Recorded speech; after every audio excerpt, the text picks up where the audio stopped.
Hey everybody, and welcome to this installment of Brent's Crossroads. Today we're going to take a look at EPCOT's 2025 Flower and Garden Festival and what it's like in my day there.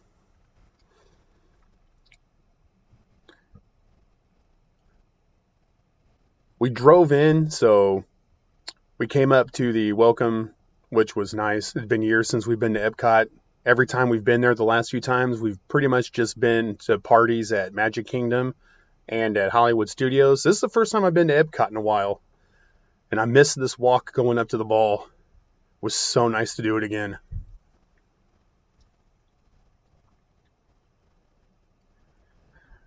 When we got through the gate, Moana is the first topiary to greet you, and this is also the 30th anniversary of the Flower and Garden Festival.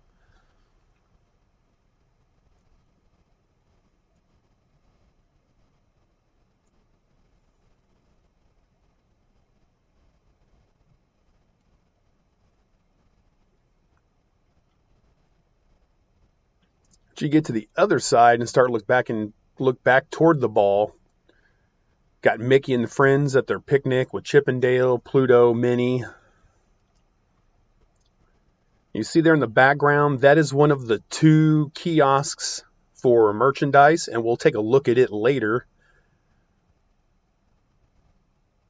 And over here to the right's the other one.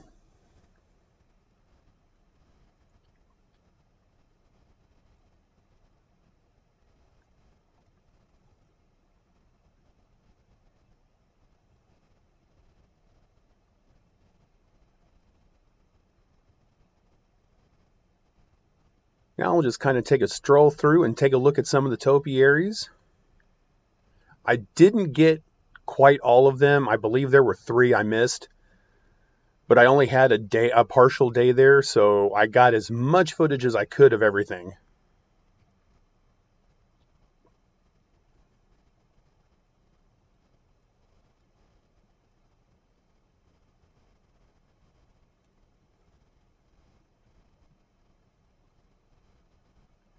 The Inside Out one was a little weird. It wasn't really a topiary. Yeah, it was an emotion garden, so it was pretty much just planters. They didn't have any of the characters in topiary form.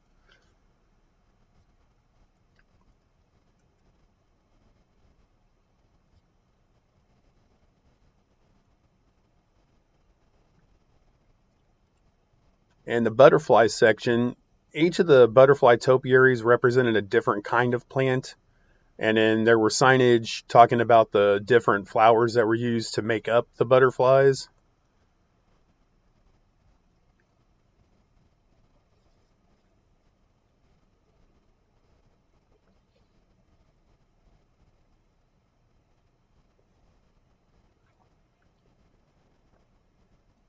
It was very, very windy while we were there, as you can tell by people's clothes and by the trees. That's why I've had to dub over a lot of this, because the noise from the wind is very loud. But hey, that just means you get to hang out with me a little bit longer.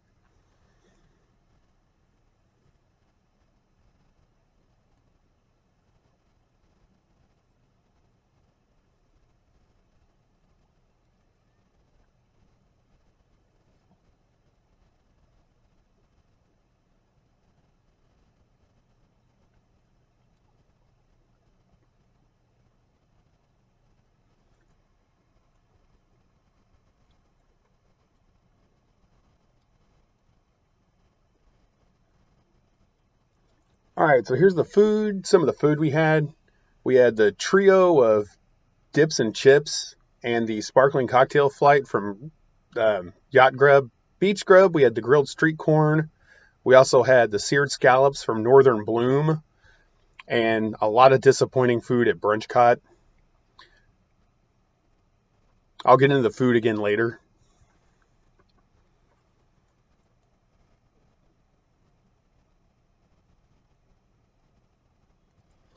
All right, so while we're inside Communicore Hall, I'll give a couple of things about the food. We did the food trail to get the special treat at the end, which the special treat was a vanilla and pineapple ice cream. And here's me with Walt. This is the first time I've been here since the Walt statue and Communicore Hall had reopened, so this was a new experience. The Wish topiary is really cool. It was really well done, and it's different at night. The Wish star will light up, and there's a couple others that have light up features that are different at night.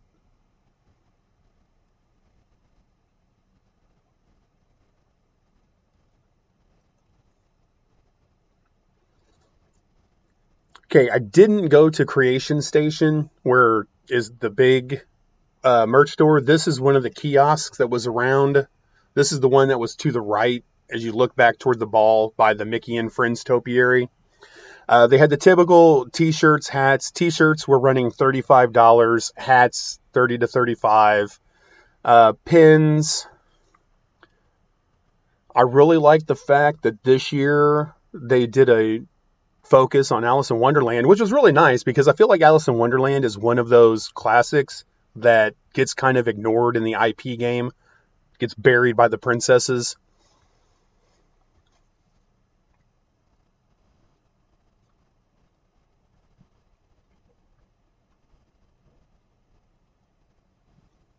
Said all the kiosks were, it was very crowded. Said all the kiosks were packed. Then here's one of the two sets of exclusive ears.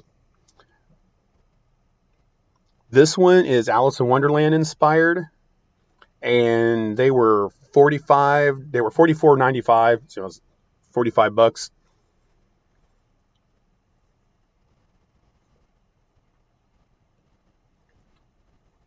It's like I personally didn't buy these.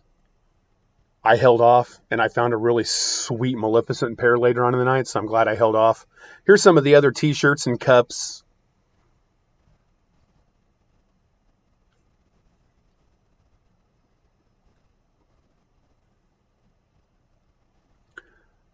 Some sippers, pins, pass holder exclusive pins.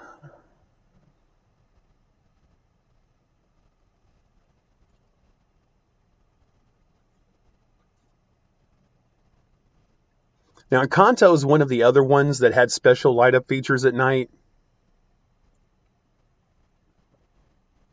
Besides the lights around it, the butterfly in her hand lights up.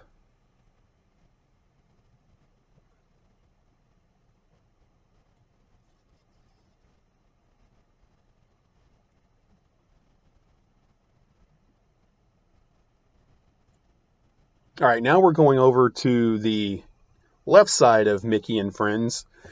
This is basically focuses on the 30th anniversary merch and the Orange Bird merch. And there's a lot of, this is where most of the annual pass holder items are, which there's a t-shirt, hat, mug, all of them with a Mickey topiary kind of, all of them branded for the 30 years of the festival. Then you start getting into your Orange Bird stuff. And here's if you're really big into the cult of Orange Bird. Spirit jerseys, lounge fly bags, hats, shirts, shorts, ears, planters. There were Christmas ornaments, pins.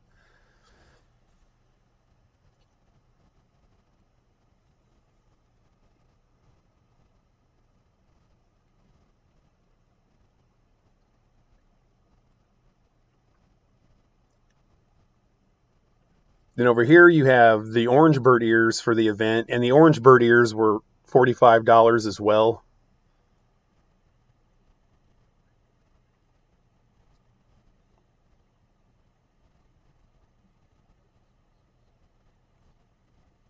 Little crossbody bags.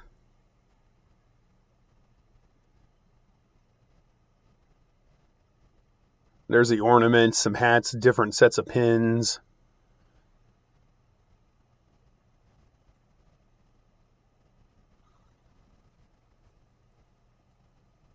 This was inside the butterfly enclosure, which is backed by Living with the Land and Journey into Imagination.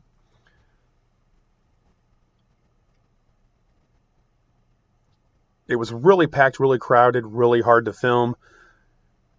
And as we started along World Showcase, we started off, we went to the right past Canada.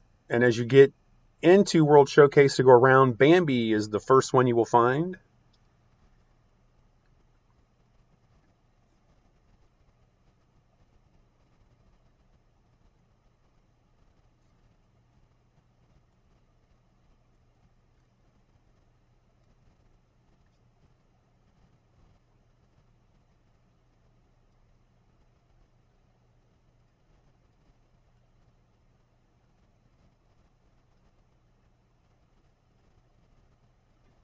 I like this one, but I felt having TikTok separated from it kind of disjointed it, and it made TikTok seem like his like separate topiary from Peter Pan.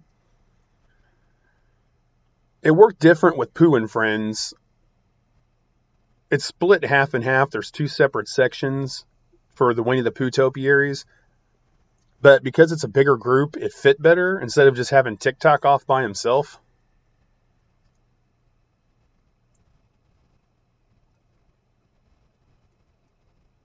But as usual, the topiary work for Flower and Garden Festival is absolutely amazing and fantastic. This topiary garden is back in the UK section as you pass through the gift shops. This is always there, this area.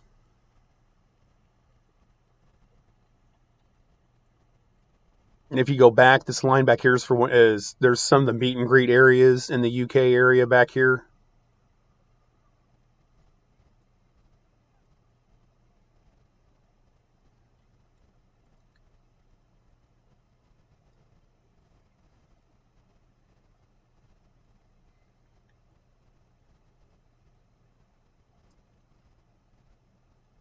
And then, of course, Lumiere and Cogsworth are outside of France. And as you go back this way, as you go back toward Remy, that's where Belle and Beast are at. Almost miss Lady and the Tramp as far back as they are in Italy. This is illustrating how crowded it was. It seemed a lot more crowded than this at times. This was actually kind of light when we were going through.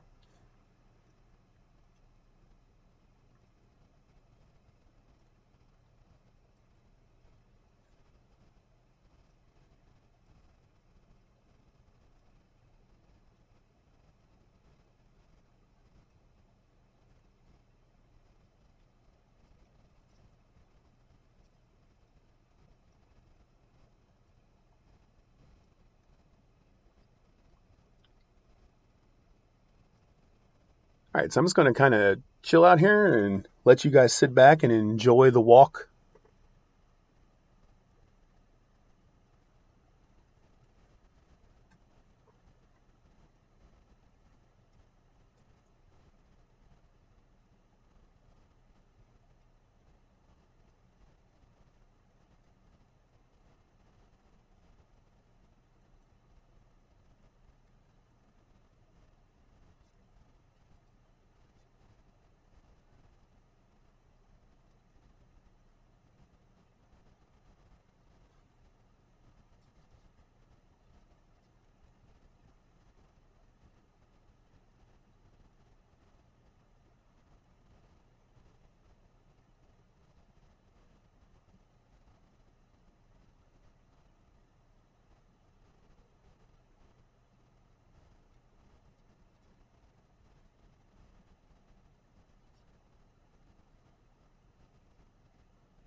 We are back there by Brunchcott,